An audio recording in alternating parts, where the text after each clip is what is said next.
অস্বাভাৱিকভাৱে শুকাইছে জোনাইৰ প্ৰবাহ সংৰক্ষিত বনাঞ্চলৰ গছ-গছনি। বৃহস্পতিবাৰে ৰাতিপুৱা 10 বজাত প্ৰবাহ সুৰক্ষা দিয়াৰ দাবীত প্ৰতিক্ৰিয়া প্ৰকাশ কৃষক মুক্তি সংগ্ৰাম সমিতিৰ কেন্দ্ৰীয় উপ-সভাপতি ছেইফ পাৱাৰ আৰু চিন্তিত একাংশ প্ৰকৃতিপ্ৰেমীৰ তথা কবি সাহিত্যিক টুকেশ্বৰ মিৰি আগৰৱালাৰ। ধেমাজি জিলাৰ জোনাইত অৱস্থিত একমাত্ৰ বাচি থকা প্ৰবাহ সংৰক্ষিত প্ৰবাহ বনাঞ্চলৰ গছ-গছনিসমূহ অস্বাভাৱিকভাৱে শুকোৱাত চিন্তিত হৈ পৰিছে একাংশ প্ৰকৃতিপ্ৰেমীৰ লগতে দল সংগঠন।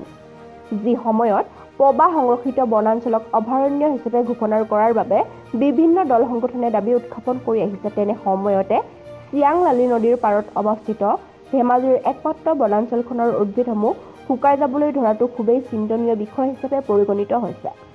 ইফালে বনাঞ্চলখন যদিহে ধ্বংসস্তলৈ পৰিগণিত হয় তেন্তে বনাঞ্চলখনৰ দাঁতি কাষৰীয়াত থকা পৰিয়ালসমূহৰ জীৱন জীৱিকা, বনাঞ্চলখনত থকা জীৱ-জন্তুসমূহলৈ এক ভয়ংকৰ ভাবুকিৰ মুখামুখি হোৱাৰ সন্দেহ কৰিছে ৰাইজে। উল্লেখযোগ্য যে বিগত কিছু বছৰৰ পূৰ্বৰে পৰা চিয়াংলালি নদীৰ জলস্তৰ অস্বাভাৱিকভাৱে শুকাই যোৱাৰ ফলত নদীখনৰ কাষৰতে অৱস্থিত প্ৰবাহ বনাঞ্চলৰ গছ-গছনিসমূহ অস্বাভাৱিকভাৱে শুকাই যোৱাৰ সন্দেহ কৰিছে একাংশ প্ৰকৃতিপ্ৰেমী আৰু কৃষক মুক্তি সংগ্ৰাম সমিতিয়ে। গতিকে অসম চৰকাৰৰ লগতে বিভিন্ন বিশেষজ্ঞসকলৰ তদন্তৰ জৰিয়তে প্ৰবাহ বনাঞ্চলত যি অকল্পনীয় পৰিৱেশে সৃষ্টি কৰিছে ইয়াক অতি শীঘ্ৰে সমাধানৰ আহ্বান জনাইছে কৃষক মুক্তি সংগ্ৰাম সমিতিৰ কেন্দ্ৰীয় উপ-সভাপতি ছেইফ পাৱাৰ আৰু প্ৰকৃতিপ্ৰেমীৰ তথা কবি সাহিত্যিক টুকেশ্বৰ মিৰি আগৰৱালাই। যি সময়ত প্ৰবাহ সংৰক্ষিত বনাঞ্চলক অভয়াৰণ্য হিচাপে ঘোষণা কৰাৰ বাবে বিভিন্ন দল সংগঠনে লগতে আমি কৃষক মুক্তি সংগ্ৰাম সমিতিয়ে দাবী উত্থাপন কৰি আহিছোঁ, তেনে সময়তে চিয়াংলালি নদীৰ পাৰত অৱস্থিত ধেমাজি জিলাৰ একমাত্ৰ বনাঞ্চলখনৰ উদ্ভিদসমূহ শুকাই যাবলৈ ধৰাটো খুবেই চিন্তনীয় হৈ পৰিছে।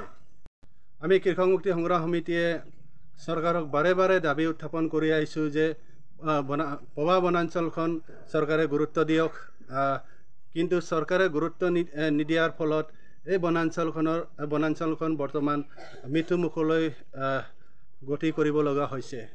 এতিয়া কথাটো হ'ল যে বনাঞ্চলখন যদিহে ধ্বংসস্থলীলৈ পৰিগণিত হয় তেন্তে এই বনাঞ্চলখনৰ দাঁতি কাষৰীয়াত থকা পৰিয়ালসমূহ জীৱন জীৱিকা আৰু বনাঞ্চলখনত থকা জীৱ জন্তুসমূহলৈ এক ভয়ংকৰ ভাবুকিৰ সন্মুখীন হ'ব।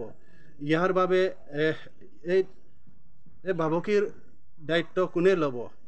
এই দায়িত্ববোৰ চৰকাৰে ল'বনে? প্ৰবাহ বনাঞ্চলক সুৰক্ষা দিয়াৰ ক্ষেত্ৰত এইখন চৰকাৰে সম্পূৰ্ণৰূপে ব্যাহত হৈছে।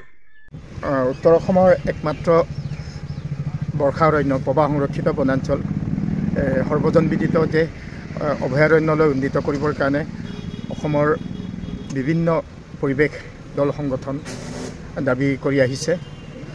প্ৰবাহ বনাঞ্চলখনি ব্ৰহ্মপুত্ৰ উৎসনৈ ৰূপে বিখ্যাত চিয়াং, দিবং, লোহিত আদি নদীসমূহৰ সংগমস্থলত অৱস্থিত।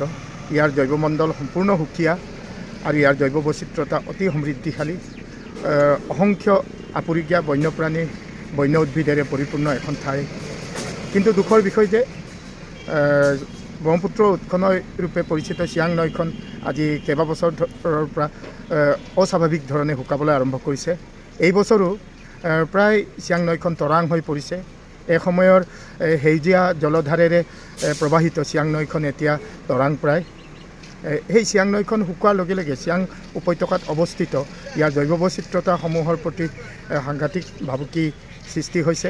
বিশেষকৈ প্ৰবাহ সংৰক্ষিত বনাঞ্চল যাক আমি বৰ্ষা অৰণ্য ৰূপে চিহ্নিত কৰিছোঁ, সেই অৰণ্যখনিৰ গছ গছনি, বিভিন্ন প্ৰজাতিৰ লতাজাতীয় উদ্ভিদ, বিভিন্ন প্ৰজাতিৰ কপৌ ফুল ইত্যাদি শুকাবলৈ আৰম্ভ কৰিছে। গতিকে আমি অতি চিন্তিত যে এইদৰে যদি প্ৰবাহ বনাঞ্চলখনিৰ উদ্ভিদ জগত শুকাই যায় তেতিয়া প্ৰবাহ বনাঞ্চলখনি অতি সোনকালে মৰুভূমিলৈ পৰিণত হ'ব আৰু ইয়াৰ বৰ্ষা অৰণ্য ৰূপে যিবিলাক উদ্ভিদৰ কাৰণে বিখ্যাত সেই উদ্ভিদসমূহৰ প্ৰজাতি সমূলঞ্চে ধ্বংস হৈ যাব। গতিকে আমি অতি চিন্তিত হৈছোঁ যে চিয়াং নৈখনিৰ জলস্তৰ কিয় অস্বাভাৱিক ধৰণে শুকাব লৈছে আৰু এই চিয়াং নৈখনিৰ যদি চীন দেশে বৃহৎ নদীবান্ধ নিৰ্মাণ কৰি ইয়াৰ জলধাৰ অন্য ঠাইলৈ যদি প্ৰবাহিত কৰি এই অৱস্থা সৃষ্টি হৈছে তেতিয়া ভাৰত চৰকাৰে এই কথাটো দৃষ্টিগোচৰ কৰিব লাগিব।